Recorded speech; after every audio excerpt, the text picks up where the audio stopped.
Hello, and welcome to 10 minutes with your godly bestie. It's 3:21 a.m. I'm awake, and I said, you know what? I'm going to go ahead and record this episode. I'm not going to wait till daybreak. Lately, I've just been thinking about positioning yourself for your future spouse.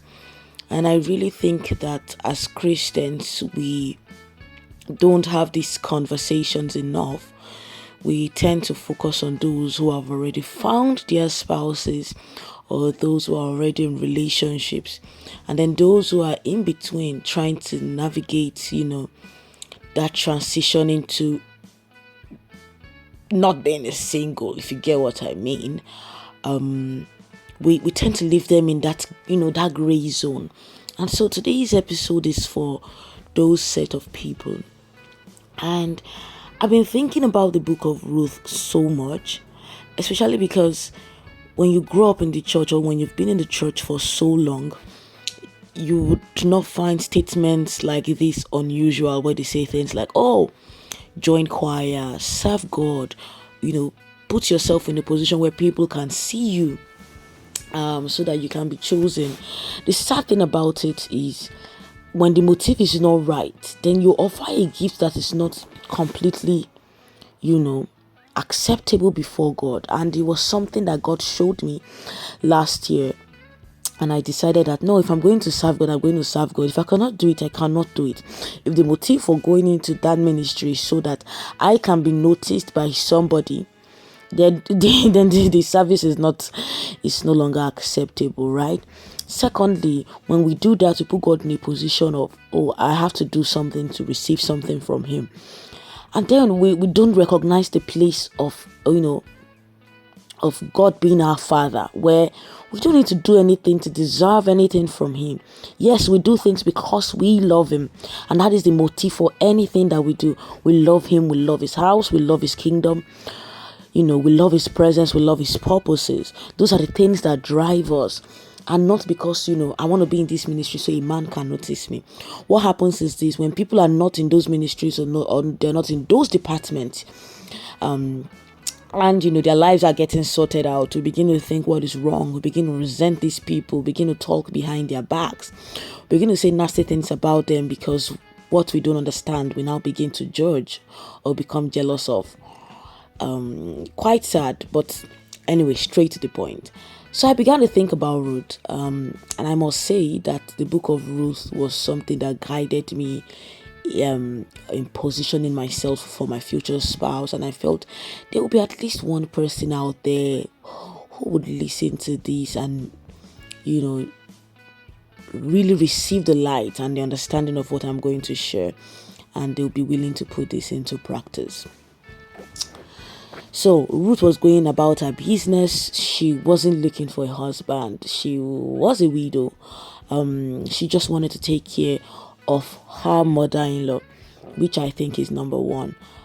Building a godly reputation, building a reputation that is noteworthy. So Ruth already had that reputation established for her,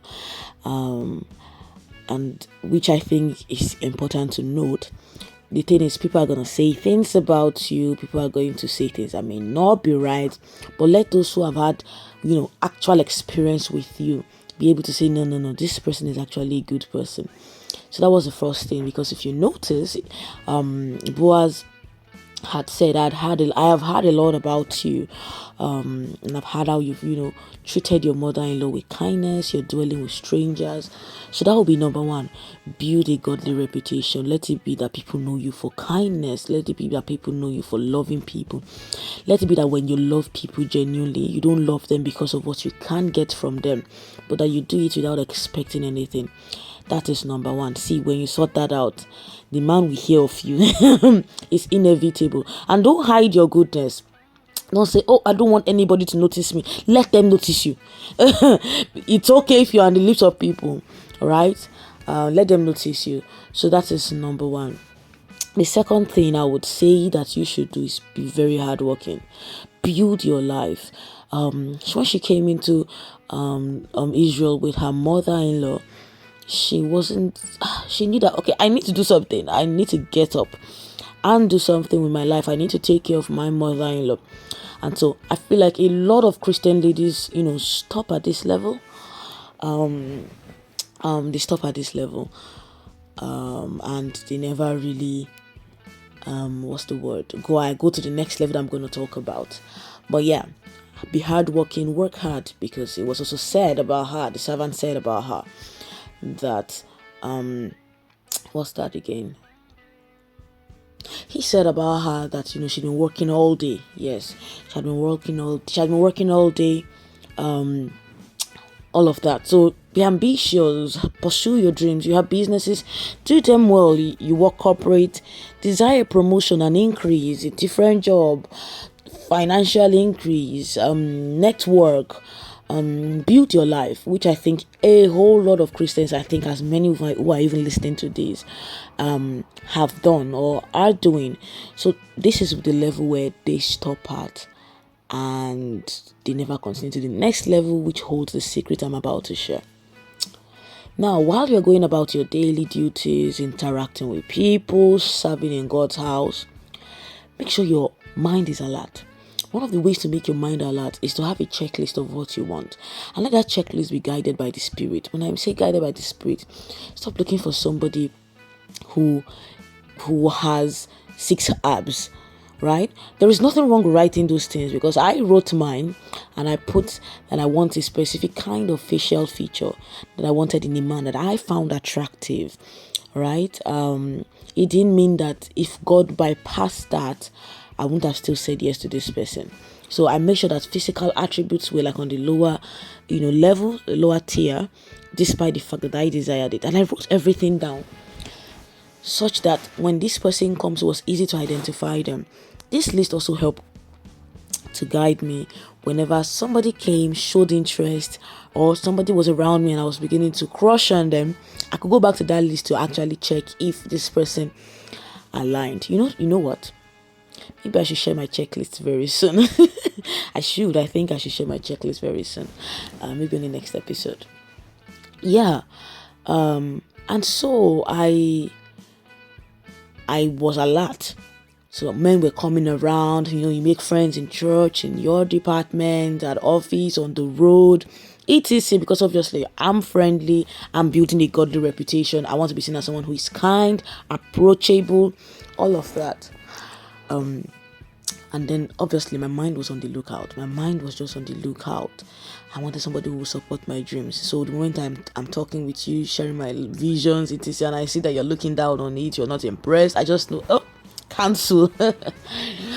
When I finally found somebody who I felt we aligned genuinely, when I found someone who I just in my heart just knew that, you know what, this is the person for me. He's not perfect. He has done some things that irritate me. But when I look down deeply, our core values aligned.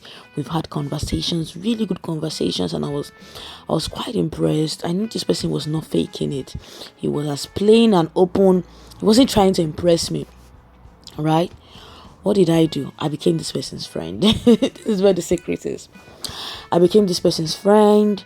I just began to position myself with this person, ask them if they want to hang out. I was unashamed about it. Did I have people tell the guy to be careful of me because they felt my intentions were not right? Yes. Did I have people call me to say what is going on between me and this guy? Yes. Did I know what I want? Yes. And so I positioned myself rightly. Oh, would you like to hang out? Like I said, the communication was already good. You could already converse. So if the person is not even having a conversation with you, there's no need to force it. It's like Boaz and Ruth. Boaz was already kind to her. She wanted more, or Naomi wanted more for Ruth, but that basis was already there. They could converse. He would ask her to come and join him to eat. That friendship basis was already there. And the reason why I say you should position yourself, the reason why I say this is important, is because Boaz had considered her. You know why he said so? When Ruth came to her to say, oh, come and be my covenant redeemer, he actually said there is somebody else who should be that. So there are many men who never go to the next level because they think, oh, do I actually stand a chance? Do I, oh, I think somebody else likes her better. Oh, I think this is the kind of person she wants.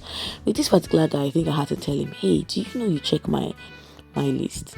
Okay, except for one or two, but those one or two are things I can overlook. I really see that you fear God. You're one who is someone who is principled. You're submitted to spiritual authority, and they're guiding your life. I see that you're passionate about the kingdom of God. All of that were there. I see that you